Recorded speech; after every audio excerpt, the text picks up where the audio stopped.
where would you start? Which list would you pull? Which marketing medium would you use to get the best ROI? As you can see, I have my hands full. I have 3 young children. They all need their butt wiped. It's okay. So you're in your 30s, and you got to give me a little bit more than this. So I'm in my 30s. I was a nurse for 10 years. I got burnt out, corporate life. Now I'm in pharmaceutical sales. So I want to leverage that background, try to get out of the corporate life. And I live in South Florida. That's the biggest, I guess, hindrance you could say. Okay. What part? Miami. Okay. Hence the Dolphins. There you go. So you're currently employed right now, right? Sure, yeah, correct. Okay. I have a lot of free time though, considering I'm work from home.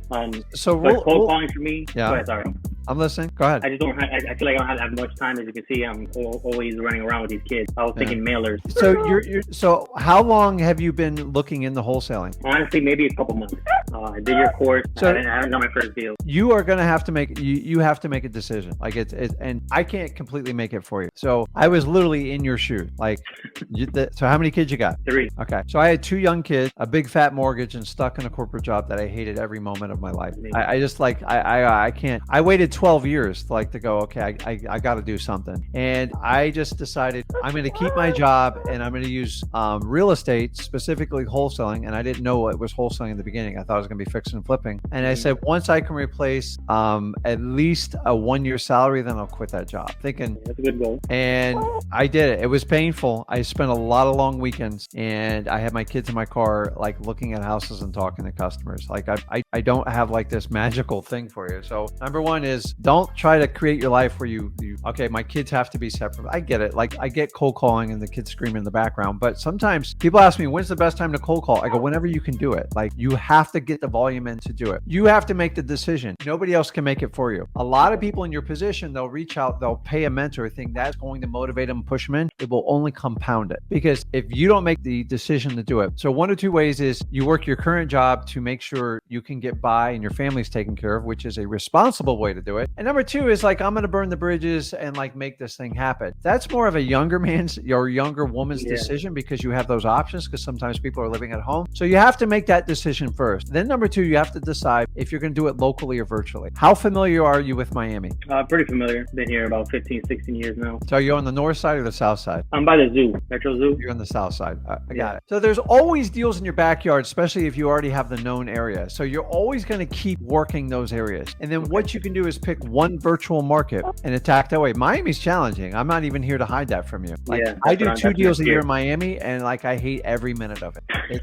There's so many factors that go into it, and I always have to involve a lawyer, and I have to have somebody help me with the language barrier. This is just the truth. You know exactly what I'm talking about. Yeah, you have to know Spanish. So, but by all the people you know, if you network, people in Miami love the trade stuff by just talking to people. It's probably the number 1 place in the country to do it. Miami's known for it. The better you're connected, the more business you're going to do. It's going to take you some time to get there. So what I would do is look at your local market, let everybody know what you do the driving for dollars when you have time, get some of the government lists, which are going to be challenging in Miami, and then go pick a virtual market where you can find properties at the lower price points, because you know the average price point in Miami is going to be south of 550, 600. Yep. North of it, I apologize. Yeah, and kind of go from there. But you got to come up with a game plan, because no matter which one you pick, you're going to put the work in. The beauty of a virtual market is you can pick it. And me and Zach have done plenty of videos to help you pick the right virtual market. We actually just did one that even suggests one for you, for those of you that don't even know where to start. Are there challenges virtually? Yeah. But when you're trying to start at,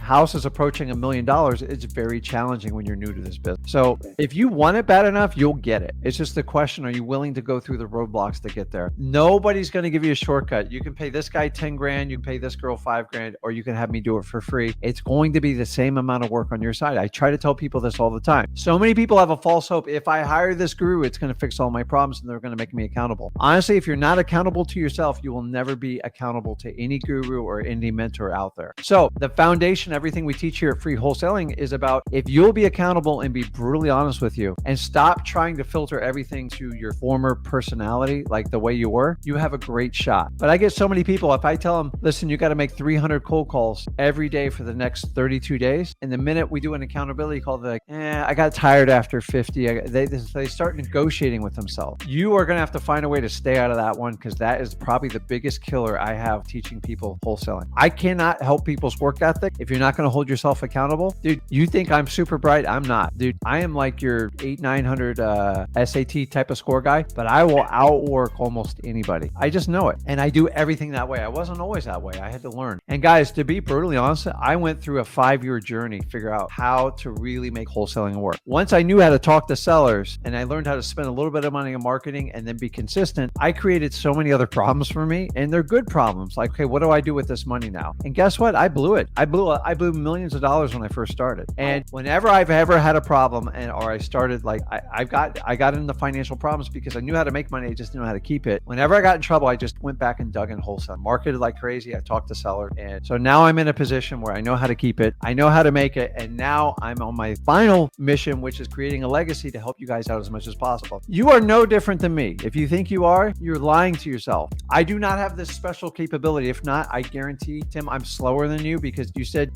you came from a nursing background, right? Oncology. Brutal. It's hard. My daughter's a nurse. Yeah. So like Really? I know the stuff, like you go through it. So Yeah. she's studying to get her doctorate so she can advance past the nursing because she's looked around working her stuff. She's like, man, like all nurses burn out in the end. It's hard. Yep. And I go, It's listen, true. try to find They the work next you. level. She didn't want to be a doctor, so she's going to wind up being like a nurse practitioner type of deal. And Good for so her. you kind of have the same journey as me. You're in Miami. I get it. So like, don't use that as your hindrance. And your kids, engage it, dude. I can't tell you how many times I drag my kids on to look at a house and stuff like that. My kids were like, hey, this is it, man. You want more time with me? This is how we're going to do it. So the beauty of wholesaling is it gave me all the time to spend with my kids, but hey, I got to stop by. Daddy's got to talk to these people. And then daddy's got to make a bunch of phone calls, give me 2 hours. And then I would kind of make it a game with my kids. My kids have grown up. That's all they've ever known.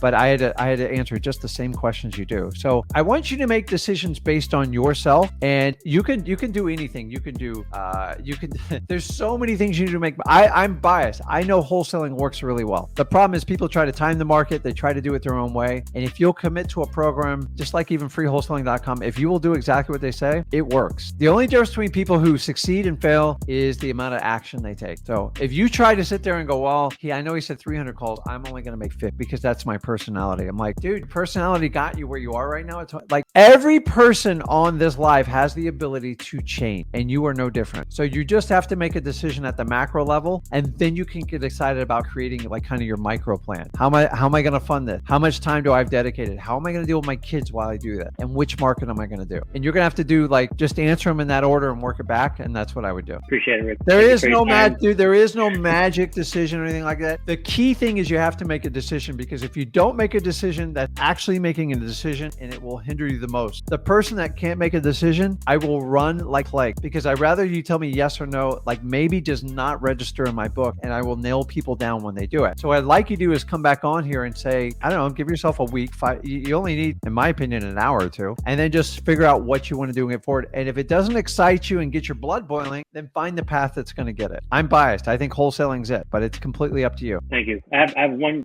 specific question, I guess. Shoot. If I were to do mailers, how often will I be selling them out? I want to target pre-probate and code violations. I was able to pull the code violation list. Well, if you do probate, you try to do them as often as you can, because there's not that many. Okay. And then with code violations, you just mail once a month. Once a month. Okay. Yeah. That's gonna See, be my plan. most mailings are usually once every 30 days. Other than probates, the quicker you mail a probate out, the better your odds are going to be. Okay. So listen, I got people on this live making a killing just off of MLS wholesaling, but I'm here to tell you that's the hardest route in my opinion. But some people's personality matches to that and they get excited about it. I'm like, knock yourself out. As long as you're contacting a couple thousand people, you might have a shot. And then you have to work with real, and that's not my favorite way to do it. So, yeah. But it's a huge numbers game when you do that. So, but you have to make a decision, Tim. Like, it's your decision. And you know what is hard about it is when you have to make your own decision, especially when you have a family, is you feel a lot of weight on your shoulders. But stop thinking about what can go wrong and start thinking about what can go right with wholesaling. And you'll look at it as an opportunity as opposed to like a hindrance. Those are the clues I'm going to give it to you. Appreciate it, Rick. Okay, man. I'll talk to you.